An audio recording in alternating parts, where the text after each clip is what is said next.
I remember picking the kids up from school, and I had them all 6 of them in the car, and I think we had a little one with us. And I said, "Can I read you guys something?" And they said, "Okay." And I read the book, and I look back at my little guys crying. And I said, "Do you guys like this story?" And they said, "Oh my God, Mom, what story is that?" I said, I wrote it. I said, "Do you think it's good?" And they're like, "You wrote that?" And I said, "I did." And they said, "That's really going to help kids." And I said, "Thank you." And I was like, "Okay, yes."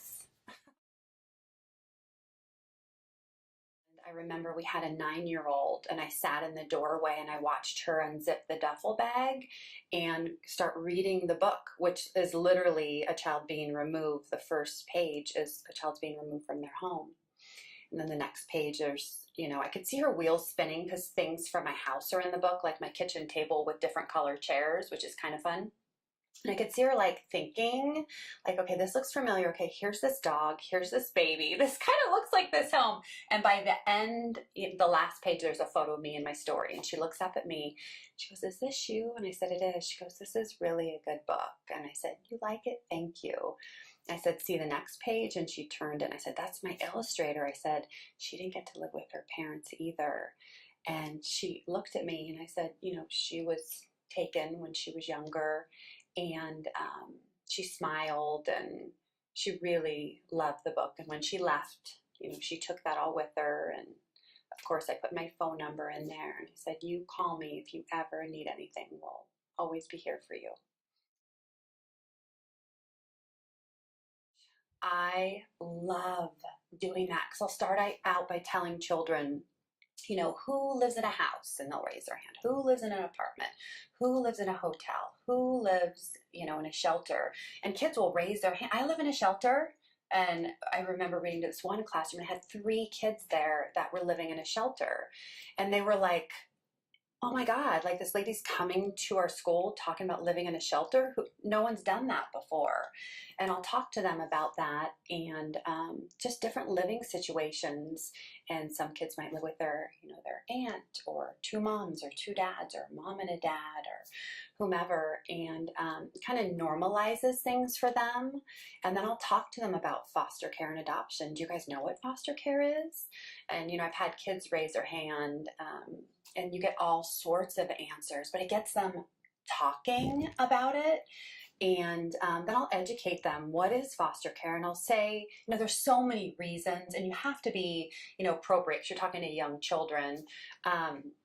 But I'll talk to them about, some stuff happens, and sometimes whoever's taking care of you can't take care of you, and you have to go to a house like mine. And I have a play structure, and I have a pool, and I have 4 dogs, and the kids are like, "We want to go to your house." And I've had some kids in foster care raise their hand and say, "Will you adopt me? Can I go to your house?" So it's really a blessing that I'm able to do that and talk to them. There are over 450,000 children in the US in foster care. So chances are your child is going to school in class, they're on a team, they're somehow affiliated. And if you educate your child about what's going on, because I think a lot of times kids think, "Oh, they're in foster care." But if you educate them, it's such a good book to get the conversation going and to teach kids what foster care is about. Well, I imagine when you hear foster. I can't do this and get these books out there without, money coming in to get the books out. So any kind of sponsorship, donations, we're a nonprofit. So what better way to get a tax write-off, and you're helping a child? There's agencies all over the country that interview children who've had some kind of abuse, and I want my book in every agency and every foster home throughout the US to help these children, because it's a tool. It's not just a book.